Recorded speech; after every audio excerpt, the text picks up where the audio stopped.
I've been teaching a long time. I am an extremely organized teacher. I like things a certain way. And Unit 6 is all about natural hazards and mitigation. It was very cookie cutter. A lot of the time it's like the teacher going over slides, telling you what to do, and it's a lot at once. I think realizing that as a teacher you can kind of let go a little bit. With this project, I opened it up to an actual disaster that happened so they could see that human connection, that it does affect people. Before it was, here's a slide deck with the spots that you fill in, to here's a piece of paper, do what you will in order to show me what you learned. There was no formula for it. It feels more like you are deciding how you're going to tell your story and how you're going to determine how you learn from this experience. They had to pick a natural disaster and they had to look at it from a particular lens. And they were able to look at it from a unique perspective. It felt like a little stressful because I had to choose what I thought would be good, but the more depth I got into it, the more interesting it seemed to me. I started off the project, we talked about shark attacks and the fear of sharks. For us in California, heat waves kill more people than shark attacks, and it was a realization that they were worrying about the wrong thing. I chose the risk psychologist. I had to look at the actual statistics, like how dangerous was this natural disaster, and then compare it to what are people actually afraid of. The natural disaster of Mount St. Helens was very unexpected. What people were actually afraid of was not the volcano that was about to explode, but actually losing their homes or their business or their money. My lens was the time traveler, where we analyze the past event and then compare it to a present event. I was looking at the Irish potato famine, and then my present event was the Ethiopian famine.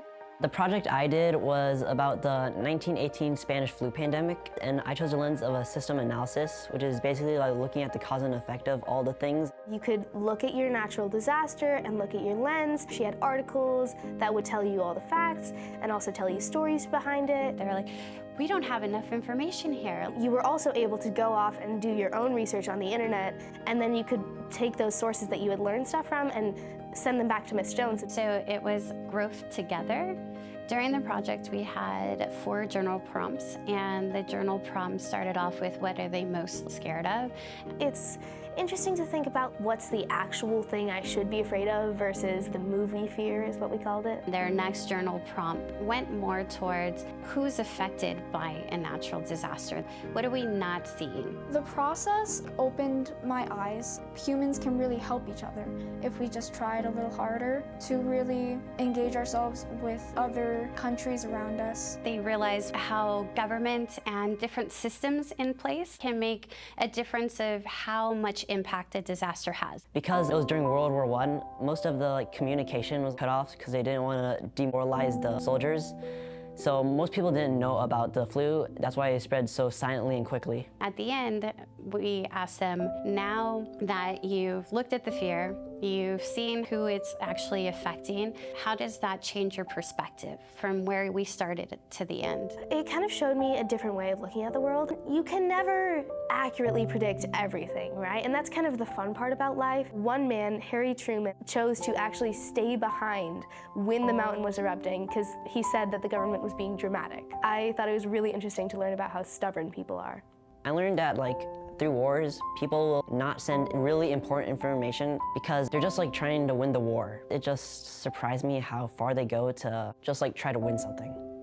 It felt surreal to see how different the lives were compared to people in the past. We have so much more access to the outside world. Before they presented, they talked to other people who had the same disaster but a different lens. Their take on the disaster was a lot different. I think the biggest thing I learned, if we really compare our lives to other people's and try to see what they're seeing and what we're seeing, we are all connected.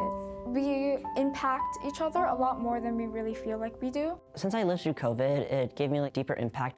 But the Spanish flu, since there was no vaccine, more people were dying to this. It really surprises me how far technology has gone through in the past 100 years.